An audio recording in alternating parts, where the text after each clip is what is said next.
Well, that's the very first assignment. It was my first sponsor's first assignment to me, and it's always been my first assignment to sponsees. What are you grateful for? Animal, vegetable, mineral. Doesn't matter what. Just don't pad the list. You don't have to list each of your friends. Just say, I'm grateful for my friends, or I'm grateful for my family. The idea of a gratitude list is not to, become a sob story of oh, thank you, everybody. But and it's not just to list everything in your life, because I don't think you can be grateful for everything in your life. I'm not really grateful for being an old man now. I accept it. I'm grateful that I can accept it. I heard some people say that they were grateful that they're an addict. And I've never been grateful to be an addict. I'm grateful that I know I'm an addict so that I can take certain precautions and that I don't fall into active addiction or into addictive behaviors or thinking. But to me, the number one thing on my gratitude list is I'm grateful to be clean today. And that's because if I wasn't clean, I wouldn't have the gratitude for all the other things on my gratitude list. And that's the only hint I give sponsees. If you're grateful to be clean, then that makes everything else possible. And I don't think being grateful for God can even come before that, because, God has a great sense of humor and he's understanding, and he's not going to hold that against you. So I tell sponsees, come up with 10 things you're grateful for and then call me and we'll talk about them. And then keep the list open and we'll keep adding. My last gratitude list had 120 things on it. It's also a kind of test. If after a week they haven't come up with a list of 10 things, I say, okay, just get a 3x5 card and list 3 things you're grateful for. I'm sure you can do that.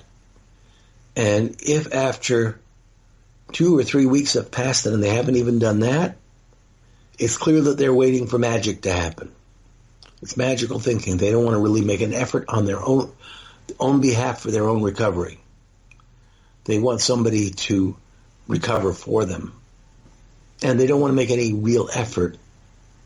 Either laziness is deeply ingrained or addiction is so deeply ingrained that there's a resistance against working a program of recovery. And I won't even move on to the first step questions, which is make a list of all the things that you're powerless over, all the things that you're unmanageable over, and all the aspects of your addiction, besides, a list of your drugs, but also a list of those things that you've been addicted to besides drugs.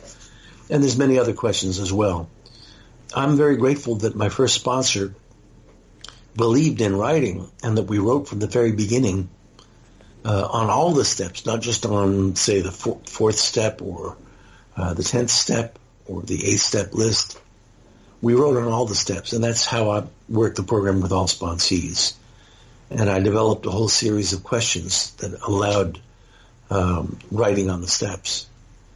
It's a technique. It's not the only technique of recovery. It just seems to be very self-revelatory, because once you put things down on paper in black and white, it's kind of hard to take it back. If all I do is think about the aspects of my addiction, as I grow uncomfortable or get a little too close to the truth, I want to go unconscious. The addictive part of my brain wants to shut that back down again. And I'll go into forgetting mode. When we used to get high, we used to practice, what were we just talking about? And because we were suggestible, everybody would forget what we were just talking about. Well, I can't afford to forget.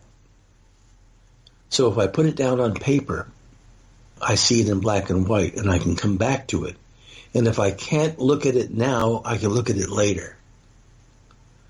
So it turns out to be a highly therapeutic tool, because it's like drawing on a part of the brain that, it's a free-flowing part that taps into the subconscious. I also suggest don't try to edit yourself while you're writing. You can come back and edit later if you want to correct spelling and grammar mistakes and stuff like that. But it's important to just let it all hang out, let it all flow onto paper. If you come back and realize that part of it was lying to yourself, you can put brackets around it, or you can cross it out if you need to. But it's an exercise. It isn't recovery per se. It's one exercise in recovery. You know, we work out recovery in a lot of different ways, interpersonally, spiritually, psychologically, prayer and meditation. There's a lot of different modalities of recovery, and writing is one of them. It turns out to be one of the most effective ones.